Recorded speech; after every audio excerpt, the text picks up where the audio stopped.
Hoy mga mari ko, may bibi na ba ang lahat? Abay kung wala ka pa, mag-check out ka na dyan sa ating Yellow Basket. Abay sobrang trending nga nito mga mari ko, kaya ayan, napabili na rin tayo. Syempre di tayo papahuli and very affordable lang naman kasi siya mga mi. Bari nasa 100 plus lang siya, plus naka-free shipping pa. Abay hindi ka pa ba bibili?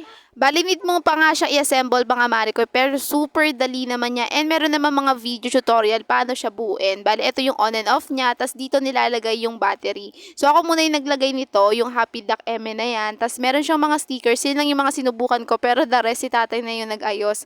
Kasi siya yung matyaga and syempre ako yung magbi-video, 'di ba? Syempre dapat may ambag yung tatay, charis.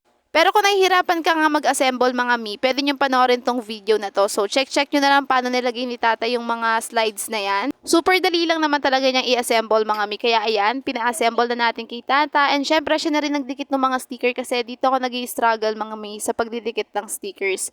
And si tata, basic lang niya nagawa yan. So, ayan, meron na siyang pang-screw dyan. Bali, kailangan nyo ng AA battery para mapagana yung ating toy. So, kahit anong brand siya, at least AA. So, ayan mga mi, start na nga nating mag-slide at syempre umakyat dito sa stair itong ating mga bibi. Ang cute ba? So mga marikoy, kung gusto rin nyong mag-check out, abay i-click nyo lang ang ating Yellow Basket. Super deserve ng mga baby natin to. At hindi lang ang mga baby nyo ang mag enjoy pati na rin kayo. Kaya ayun lang, bye-bye!